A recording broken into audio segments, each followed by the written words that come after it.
Welcome back to another episode of Big Bear Boxing Convo, episode number 54. The conversation I want to get into today, do Yordenis Ugas have a legitimate shot at beating Errol Spence?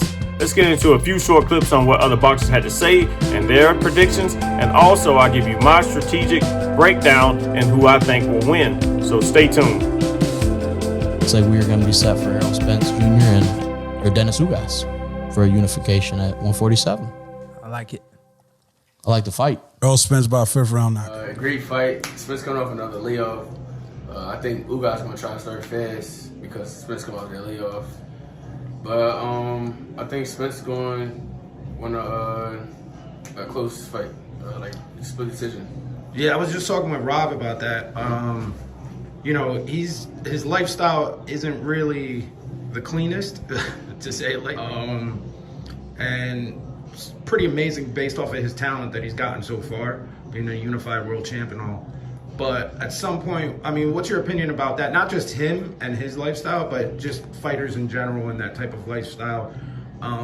Because I kind of have a feeling that at some point, and it might be this fight with Ugas, but at some point, you know, it catches up to you and he might get old real quick, like overnight. I mean, everybody different. You know, different things work for different people. But everybody's lifestyle is definitely different. But I mean, it's definitely gonna catch up to you. But we're not gonna know until it happens. So yeah. How do you see it playing out? Just a decision, like you said, close decision, or? Yeah, I think it's gonna be a close decision only because Ugas is gonna try to win a lot of early rounds, and I think Spence gonna try to pick it up towards the end and try to like break Ugas down. Or if you decide to go back to 47, who wins that fight?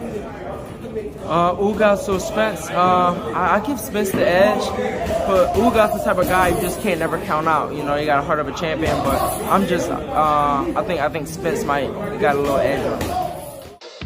So you heard from the Porter's way, his guys speaking on who they pick, and they picked Errol Spence. Also heard Jerome Boots Ennis, and I'm gonna get more into the Jerome Boots Ennis clip.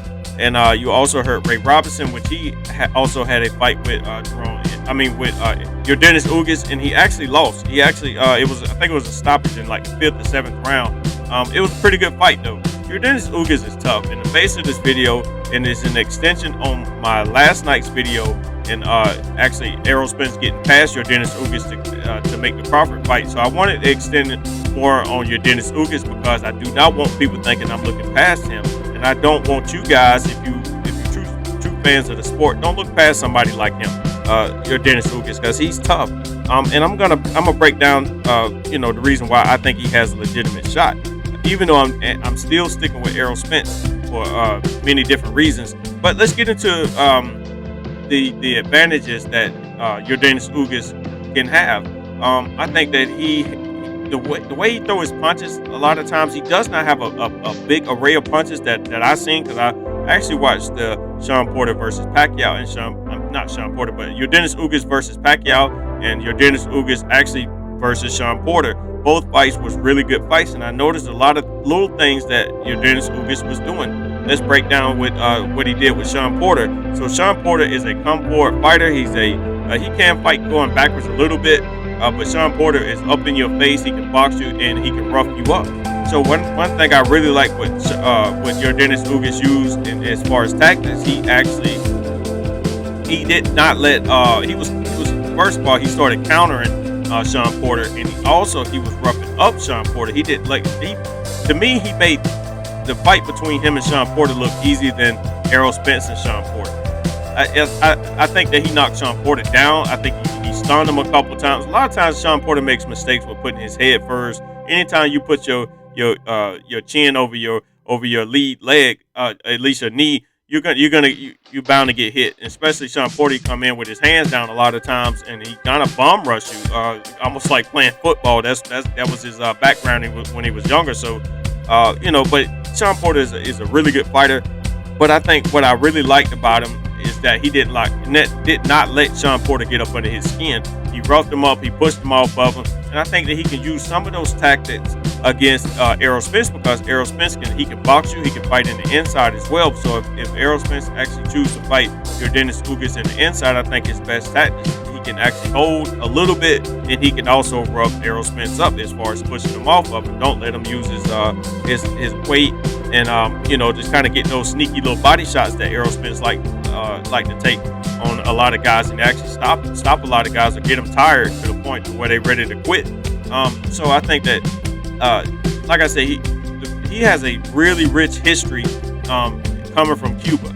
Anybody that's keen to the sport of boxing, I don't even have to really explain it. Anytime them guys come from Cuba, man, and the amateurs and the Olympics, they most of the time they're gonna dominate.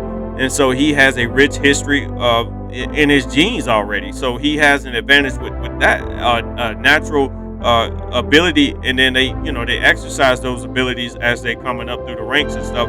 Instead of those guys going to school, they probably going to boxing school, or as soon as they get out of school, they going to train at 5 and 6 years old. And I think Errol Spence started fighting when he was I think he was 17, but a lot of times it don't really matter. If you want to become something in this world, you got to work hard at no matter when you start. Deontay Wilder, he started late at like 19, 21 or something like that. So it's all about your mentality. But I do give Yordenis Ugas a big chance because he's a tough game fighter. And so let's go ahead and break down to what he did in the Pacquiao fight. So in the Pacquiao fight, I think that he also roughed Pacquiao up, and he was countering Manny Pacquiao as well as Sean Porter with the straight right. But he was really catching Pacquiao, which he also leads with his head. He was catching him straight on, which we all know if you really know the sport of boxing or certain styles of fighting. Errol Spence don't make a lot of mistakes. Anytime you box, you're gonna get clipped every once in a while. I don't think Yordenis Ugas got enough power to actually drop Errol Spence, but I think he got enough power to actually get his attention. By the way, Yordenis Ugas throws his punches. He kind of throw them from his shoulder. It's kind of awkward.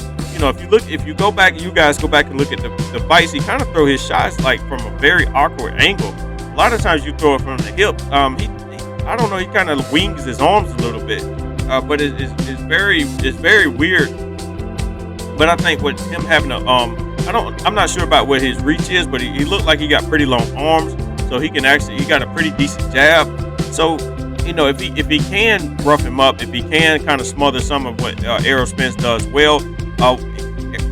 But I also noticed that Yordenis Ugas can pivot. The way he pivot, like I say, he's not the best fighter going backwards that I have seen. But I think the way he pivot, he can reset. So he can use a lot of that stuff against Errol Spence. So let's get into a little bit more about what I was talking about earlier in the video in an interview with Jerome Boots Ennis. So the guy asked him, he said, I don't think that Errol Spence take care of his body the way, kind of hitting it like he's doing. I guess, he got a history of drinking and stuff like that. So I think that's what he was kind of hitting at. Can that be an advantage?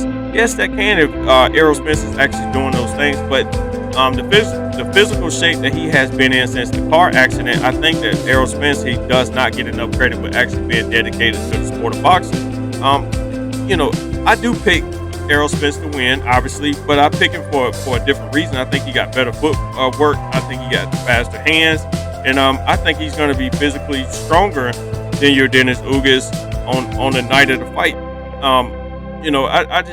Errol Spence is a very gifted guy. He's a once in a lifetime type of fighter, and I think that anybody that can hang in there with Floyd Mayweather, you have to give him a shot until he's beaten.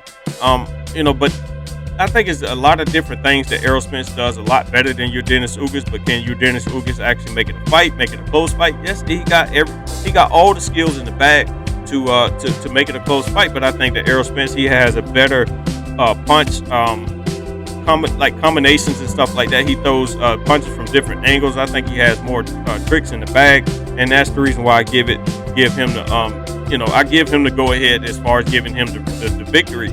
But I think with Yordenis Ugas is a lot of little things that he can do to get Errol Spence's attention. I think if he uses pivots, I think if use a solid jab, even though I do think that Errol Spence has the harder, more precise jab. But if Yordenis Ugas can get up under his skin, maybe he can find some holes in Errol Spence's game, because everybody got them. Everybody got holes in their game. But you guys let me know what you think about this topic in the comments below.